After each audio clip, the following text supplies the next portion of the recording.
نہیں میں صرف یہ کہہ رہا ہوں آپ نے جس طریقے سے کہا کہ ابو بکر جو ہے وہ کبھی یہ دعویٰ نہیں کریں گے. صحیح ہے, تو میں تو یہ کہہ رہا ہوں کہ حضرت علی نے بھی کبھی دعویٰ نہیں کیا کہ میں ابو بکر سے افضل ہوں. پھر تو کیا ضرورت نہیں, وہ تو ایک ٹاپک لاتا ہے نا. نہیں تو بات تو یہ کہ میں آپ کو بتا رہا ہوں, ہاں وہ اس لیے میں آپ کو بتا رہا ہوں کہ جب اہل بیت کا ذکر ہو رہا ہوتا ہے تو ان کو صحابہ سے ایکسکلوڈ کر کے تصور کیا جا رہا ہوتا ہے. حضرت علی تو نہیں کریں گے, حضرت علی تو اور بھی کسی کے ساتھ نہیں کریں گے. وہ تو کہیں گے ومن احسن قولا ممن دعا الی اللہ وعمل صالحا وقال اننی من المسلمین. وہ ٹھیک ہے, لیکن چلیں آپ کے لیے میں عرض کر دیتا ہوں, آپ جان بوجھ کے پنگا لے رہے ہیں. تو بخاری مسلم میں جو حدیث ہے کہ 6 مہینے حضرت علی نے بیعت نہیں کی تھی حضرت ابوبکر کی. پھر حضرت فاطمہ کی وفات ہو گئی. بخاری مسلم کے الفاظ ہیں, حضرت علی نے پیغام بھجوایا حضرت ابوبکر کے لیے کہ آپ مجھے آ کے ملیں گھر آ کے. تو حضرت ابوبکر خود, حضرت علی خود چلے جاتے ہیں نا ان کے گھر. آپ ذرا اس کی انٹینسٹی کو غور کریں. کیا پنجاب کا وزیر اعلیٰ یہ کہے گا کہ پرائم منسٹر مجھے گھر آ کے ملو؟ تو جرت ہے اس کی, یہ کہہ دے. اس جرت کے پیچھے کیا چھپا ہوا ہے؟ ہائے ہائے ہائے لے جاؤ آج. یہ جرت کے پیچھے کیا چھپا ہوا ہے کہ مجھے آ کے ملو؟ اور ملنے والا بھی آ رہا ہے اوکے, میں خلیفہ ہوں, پوری امت نے مجھے بیعت کی ہے, مجھے بلا رہا ہے اپنے گھر میں. ان کی عرضی اپنی جگہ ہے, لیکن حضرت علی کا جو ایکٹ ہے یہ کیا شو کر رہا ہے؟ ان کو پتا تھا اہل بیت کا سٹیٹس کیا ہے. وہ پائی سد سکتے ہیں, انہوں نے کار دین نازل ہویا ہے. ابو بکر نے دین قبول کیتا ہے نا, علی نے کار دین آیا ہے. اور ساتھ کہا کہ کسی کو ساتھ لے کے نہیں آنا. حضرت عائشہ کے الفاظ ہے بخاری مسلم میں کہ وہ عمر کے جانے کو ناپسند کرتے تھے حضرت علی. کیوں؟ ان کو پتا تھا کہ حضرت عمر شارٹ ٹیمپر ہے اور حضرت بکر دھیمے مزاج کے. این ممکن ہے کہ کوئی وہ ایسی بات کرے اور معاملہ خراب ہو جائے.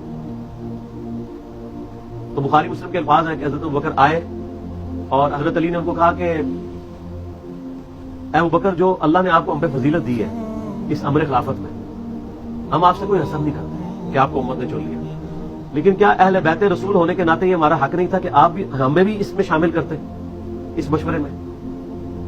اس بات پہ حضرت ابوبکر صدیق رو پڑے. کیوں روئے؟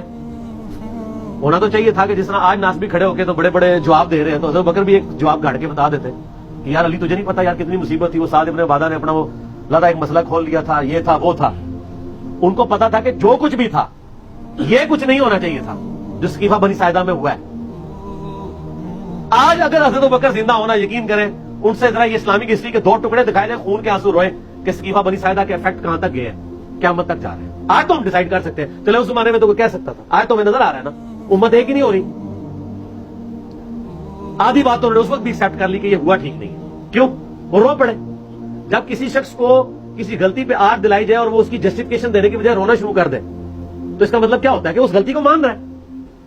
کیا ہو گیا تھا وہاں پہ؟ ہو جاتا چلے وہاں ڈیسائیڈ ہو جاتا کہ بھئی سقیفہ بنی ساعدہ پہ کہ سعد ابن عبادہ اور سارا معاملہ ٹیکل کر کے بیعت کیے بغیر کہتے ہیں حضور کو دفنا لینے دو, پھر ڈسین کر لیتے ہیں تم لوگوں نے کیا کام کیا ہے, ابھی تو ہم نبی علیہ السلام کے غم سے فارغ نہیں ہوئے, فی الحال اس مسئلے کو ہم پوسٹ پون کرتے ہیں, فلاں تاریخ کو ہم فلاں جگہ میٹنگ کریں گے اور خلیفہ چن لیں گے. یہ آپشن ہو سکتا تھا کہ نہیں؟ میں نے بتایا آپ کو. چند لوگوں نے مل کے چن لیا اور بعد میں وہ تو حضرت بکر کی شخصیت بہت بڑی تھی تو اس لیے اتفاق ہو گیا. انصار میں سے خود بھی کوئی نہیں کھڑا ہوا, لیکن مس ہینڈلنگ آپ اس کو مانیں گے, خود سیدنا ابوبکر مانے, اور آج تو بڑی آسانی سے ہم اس کو کہہ سکتے ہیں. حتیٰ کہ صحیح بخاری میں حضرت عمر خود کہہ رہے ہیں کہ ابوبکر کی جس طریقے سے خلافت قائم ہوئی اس کو کبھی کوئی دلیل نہ بنائے, وہ کیٹاسٹرافک کنڈیشن تھی. آندہ مسلمانوں کے مشورے کے بغیر جسے خلیفہ چنا گیا اس کا انجام قتل و غارت ہوگا. حضرت عمر خود اس کو دلیل کے طور پیش کریں گے ابوبکر کی پلی کبھی نہیں لینی ہے, اس طریقے سے خلیفہ نہیں چنا جانا چاہیے, لیکن وہ چنا گیا کیٹاسٹرافک کنڈیشن تھی. تو جب حضرت بکر رو پڑے تو حضرت علی نے کہا بس ختم.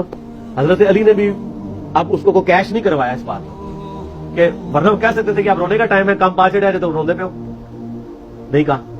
حضرت علی چونکہ خاندان نبوت سے تھے اور نبوت کا ایک مزاج ہوتا ہے عفو درگزر, چیزوں کو ویل لیفٹ کرنا. حضرت علی اس سے بھی آگے چلے گئے, انہوں نے کہا کہ میں آپ کی اعلانیہ بیعت کروں گا مسجد میں, ورنہ تو وہ کہتے ہیں کہ ابوبکر میں بیعت کرتا ہوں باہر جا کے اناؤنسمنٹ کر دو. کافی تھا, لیکن ان کو پتا تھا کہ اس کی پلی کہیں منافقین یا غیر مسلم نہ لیں کہ یار خاندان نبوت نے خلیفہ نہیں چنا ہوا, کل کو کیسر و کسرا سے لڑائیاں ہونی ہیں تو ابوبکر کے ہاتھ مضبوط ہی نہیں ہوں گے, تو میں اعلانیہ بیعت کر کے نا بیج کو نہیں کر دوں,